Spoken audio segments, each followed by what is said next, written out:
I'd like for you to look at C1 if you would, and we're going to launch into the guided process reading segment. What I'm going to be showing you is the balanced literacy tape, and it will summarize what we've talked about thus far, and it will launch us into a more complex type of reading, which will be our guided process reading. As we've said, all of these work together. Over the last few years, we have seen dramatic changes in our instructional practices at the elementary level. As we continue to move into applications of whole learning theory, we have found that certain components in the student's day will balance their literacy instruction and move it forward. When we say whole learning theory, what we're referring to is whole brain processing, using every aspect of the brain to process the text. The key literacy components that we have found essential to accelerating literacy are 4 types of reading and 2 types of writing. Read Aloud provides students with a model of what reading is and how to read. The teacher reads aloud theme-related selections that are too hard for students to read in order to increase students' listening and speaking vocabularies, their enjoyment of literature, and their exposure to different genres. Shared reading provides students with opportunities to take risks. This intermediate classroom is enjoying chanting and choral reading of poetry. Other shared reading experiences might include dialogue reading and reader's theater. In the primary classroom, the teacher supports students as they share read material that is between a difficulty level of Read Aloud and students' guided process reading level. Silent sustained reading experiences are at students' independent reading levels and allow students opportunities to enjoy and practice their learned skills. At the kindergarten level, silent sustained reading begins with pretending to read favorite read-alouds, shared readings, or class-made books. Guided process reading will be the main focus of this video. In guided process reading, the teacher guides students through a selection to engage students in thinking. We will discuss this in more detail later. While the teacher is meeting with her guided process reading group, other students are working with their cooperative team or individually working on such things as science projects, visual maps of thinking or VMATs, writing activities, computers, bookmaking, independent reading, listening to a book being reread, and various independent activities. We briefly turn our attention to the writing aspects of classroom instruction. In modeled writing, students observe the teacher as she demonstrates different types of writing and print conventions. Students actively participate in rewrites, story development, as well as observe and participate in writing experiences such as the development of a paragraph or summary writing.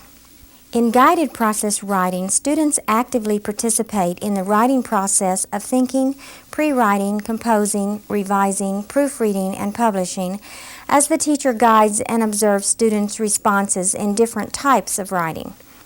Students' writings are often placed in portfolios and examined in closer detail during writing conferences. We can weave these 6 components throughout science, social studies, literature, math, music, and art.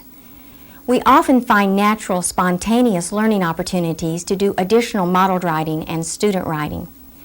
Considerable power is found from including these components in a student's instructional day.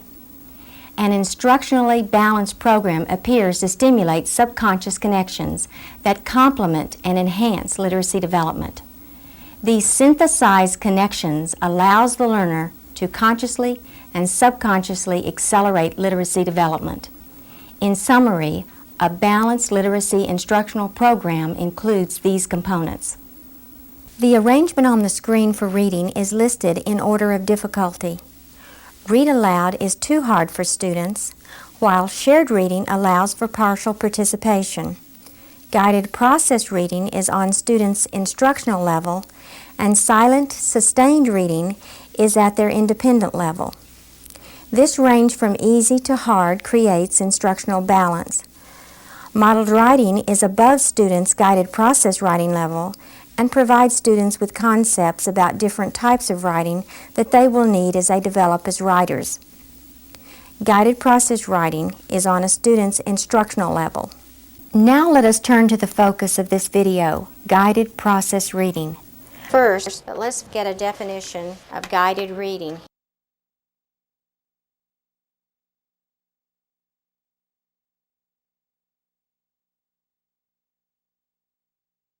At the top of C1, if you would write small groups. We really need to understand why we're saying that small groups are necessary with this type of reading and why it does perpetuate processing or thinking.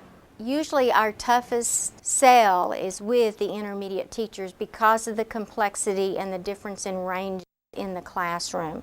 So we want to put down some basic things that we found to really help the intermediate teacher. We want to give that adequate time.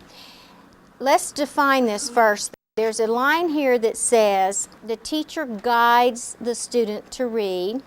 We tried to make a point out of the fact that the teacher has not pre-read this material to the student. This is unfamiliar material that they're reading in this group. With the older students, of course, it's going to be perhaps a chapter or a portion of a chapter. With the younger kids who are just beginning to read at the end of K or beginning of first, of course, it's going to be one of those little pattern books. We try to find the level at which we would consider to be the instructional level for the child. This is your key piece. Guided process reading. We've gone to an effort to define read aloud and shared reading today. We wanted to put that down quickly so that we would have a chance to discuss this in more detail and contrast these three types that we've covered so far. It's made up of two things. It's made up of the student's comprehension, and I'm really glad I put that one first, because we often think of the word recognition as being the criteria for establishing this. Where it says and, you may want to put a little plus sign there and then equals around 90% equals instructional level. The 10%, why is this magic with the 90% and the 10%? Place in your mind that this doesn't mean readability formulas. All right? So what it means is we take a piece of literature at usually, I'll name some common ones, Charlotte's Web at third grade, because we feel it's an appropriate book for third graders to talk about and to think about. So it's age, interest, and concept appropriate.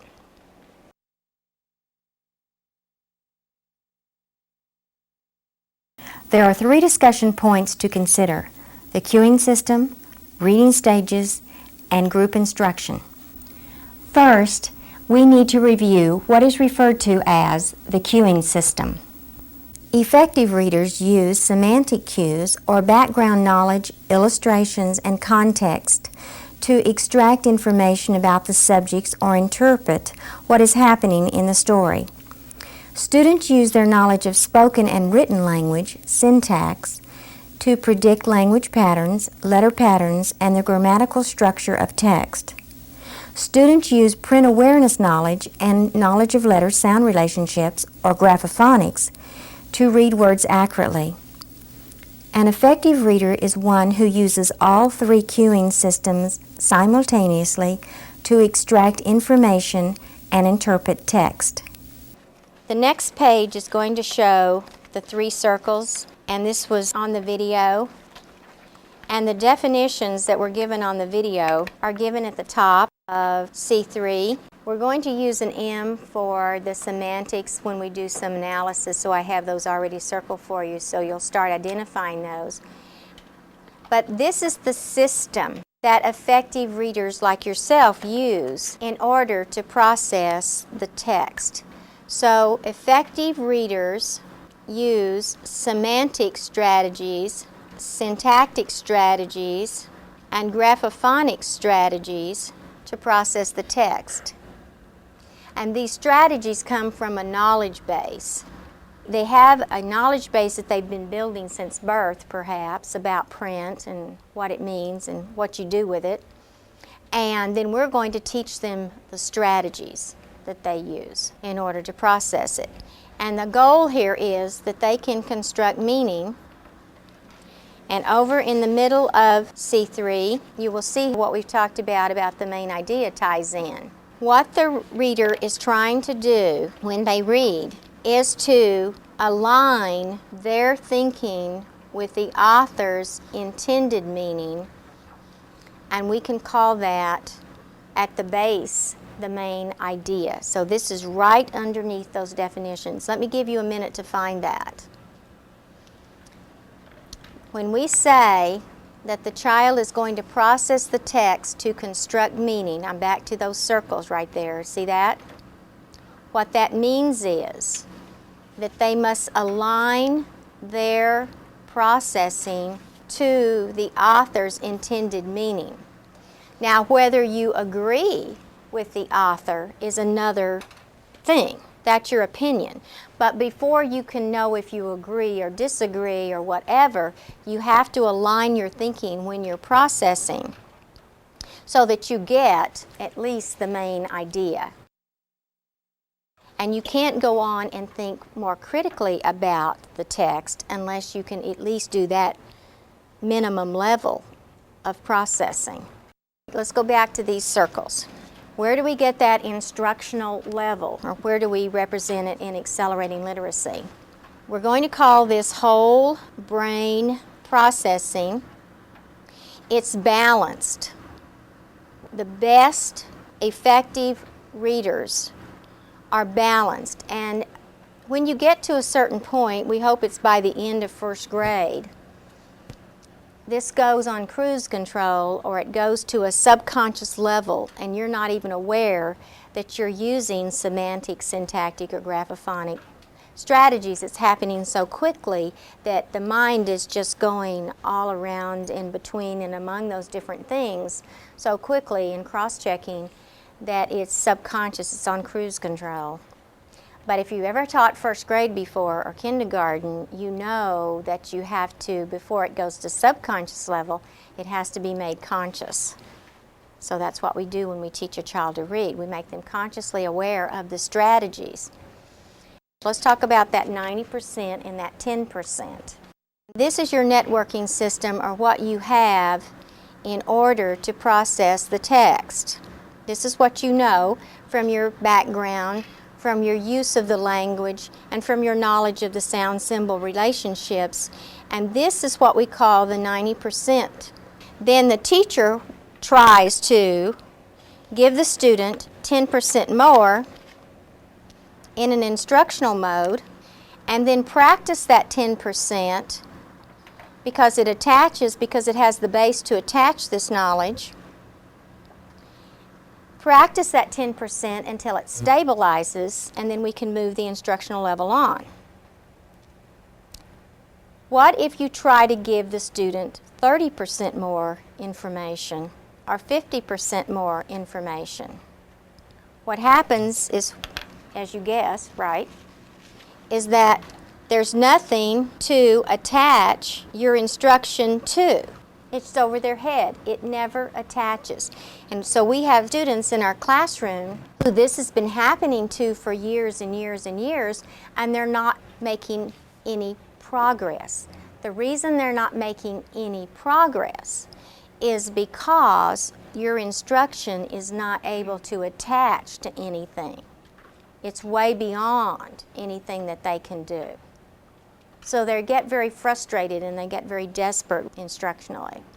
So that's why we say keep the instruction about at the 90% level. So we have to establish then with our children developmentally, where are you? Then I will know how to instruct you in reading. And that's what we're going to call the developmental reading stage. And this developmental reading stage doesn't necessarily have anything to do with your ability. You could be extremely bright, come to the kindergarten door, never had any books in your house. There's nothing wrong with your ability. It is experientially based, and that's how much your schema has developed about print. So that's why we call it developmental reading stages, and we get away from ability types of issues.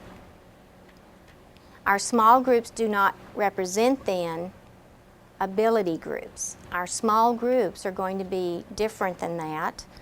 Some of them are going to be called developmental, some are going to be called flex, some are going to be called heterogeneous, but we're not going to suggest that you go back to the ability groups because, as you know, if you were there when that was happening, and I was there when that was happening, the redbirds, the bluebirds, and the buzzards in first grade were the redbirds, bluebirds, and buzzards in the sixth grade, right?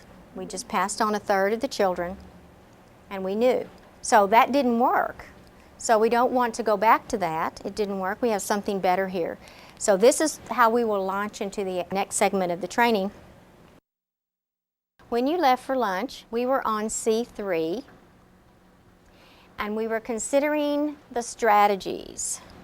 Now, if we're teaching children strategies with those three circles in a balanced way, phonics is in balance to everything else, because ultimately the child does have to be able to sound out the words, but reading is not sounding out the words. Reading is constructing meaning or comprehending the text. If it's expository text or if it's narrative text or whatever it is, they have to construct the meaning. So we want everything to be in balance, including the phonetic system of the English language or the phonetic system of whatever language it is that you're learning how to read. So let's talk about monitoring that. Some of you are more used to the oral reading records or the running records than others. Basically what you're doing when you take that is you're going to come up with a percentage of the number of words that the children say correctly over the number of words that are possible. And one way we get that percentage is we take a record, and as they read it like this, the horse jumped over the fence. So this child substituted fence for puddle. And then the second way we can do the analysis, not only with the percentage, but the second way is we can look for the strategy usage, and we can do a strategy analysis. So let's do the strategy analysis now. The one that's circled is the circle that we feel the child is using. The horse jumped over the fence. Did it change the meaning significantly from the author's intended meaning to say fence instead of puddle? It did. So I didn't circle the M. For the syntax, if you're reading about a horse doing some jumping, could you syntactically predict in English that they might be jumping over the fence in this particular context? Okay. Now this might be debatable sometimes because sometimes it's the same part of speech, but it's not reasonable in that particular setting. The graphics in fence are not the same order, including the initial consonant. We can't say that there's a match there, so we didn't circle the GP because the child just missed that.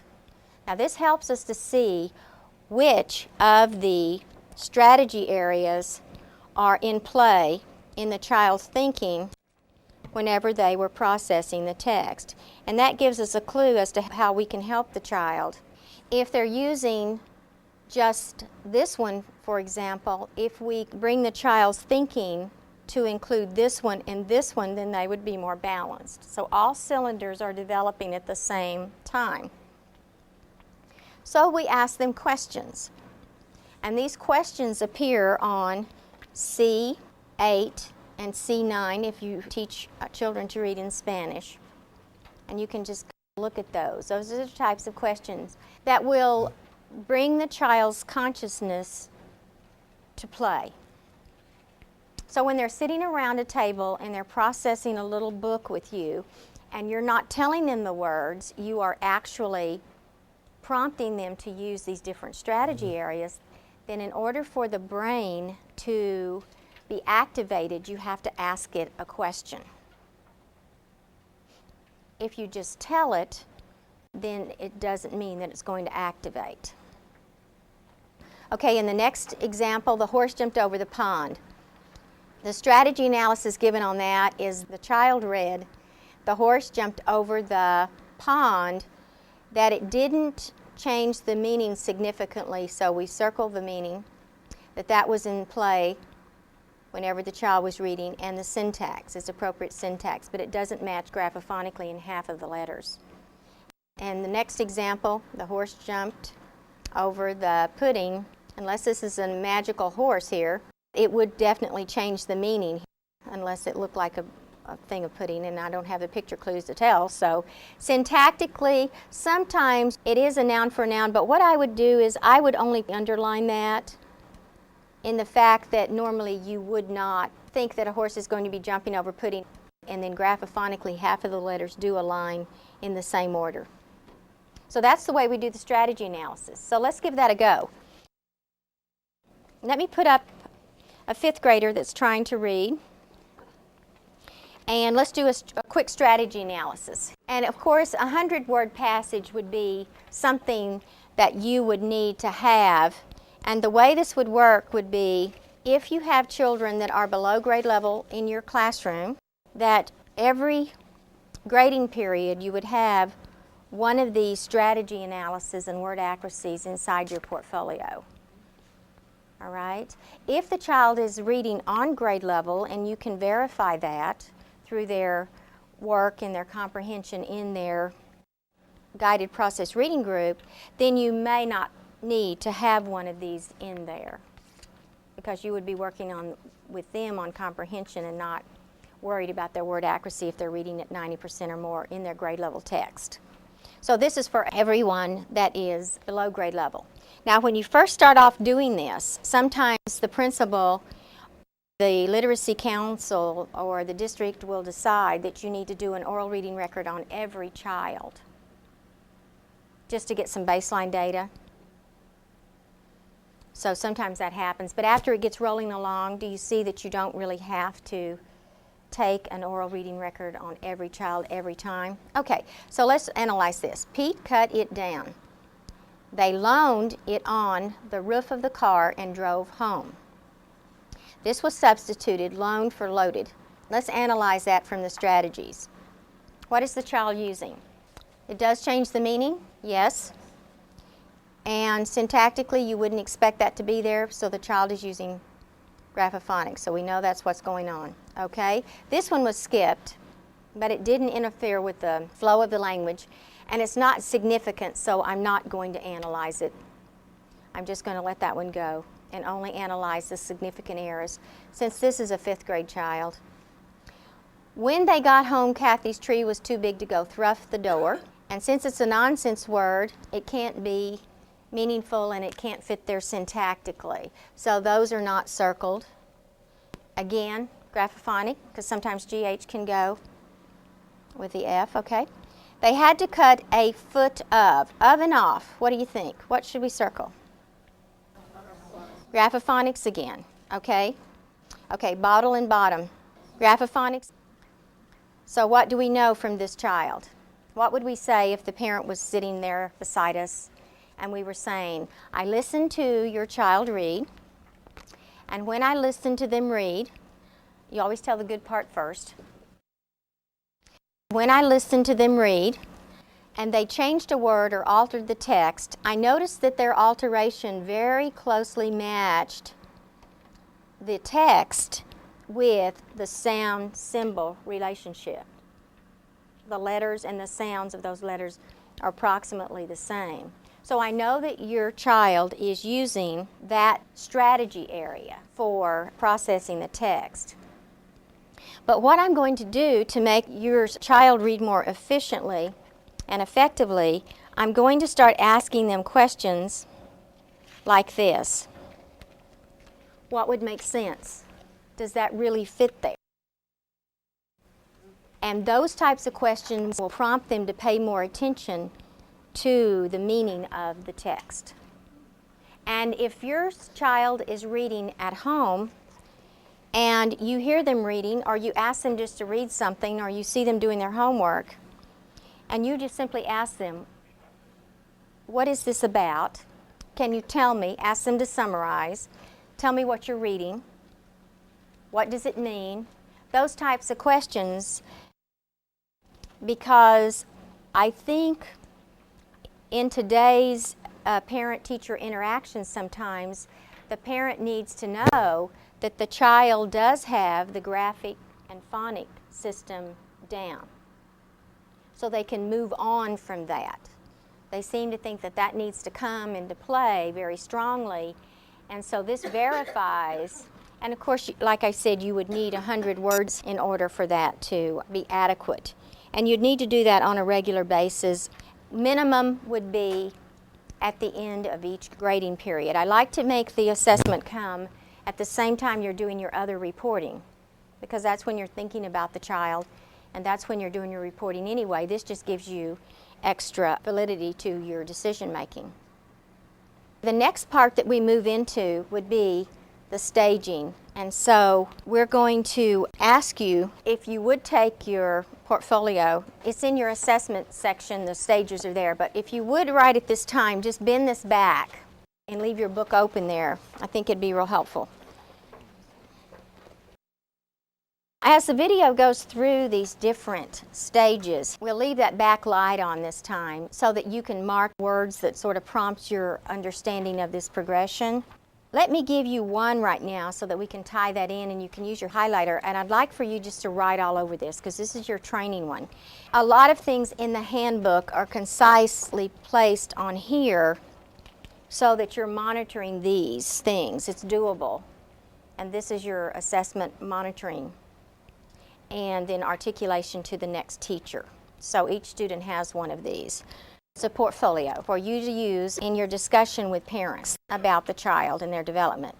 The one I was going to give you for you to go ahead and mark right now is, if you look at stage 4, you see the part about summarizes the main idea in 1 to 2 sentences. So right there you see that particular assessment piece. Now, we would like for them to be able to summarize before then, but that's where it's going to be stabilized for the majority of the students. And then we continue to target that on the next level. So the way this works is this. We want the first grade child to be able to do that. And then the second grade teacher does almost all of these things and adds the next layer and stabilizes that layer. Then the third grade teacher continues to do those relevant things up here and practice those things and continue those things, and then adds the next layer. You'll be able to easily tell the parent what it is that they can target. Now, these are only benchmarks, because it would be unreasonable for us to expect for you to assess every child on the skills articulation that we showed you in the G section on G29, G30, G31, G32. Remember all that this morning? It just is not reasonable for you to be expected to do all of that. So these are benchmarks. These are the kinds of things that you are stabilizing at that particular grade level. And this gives you a way to pass that information on.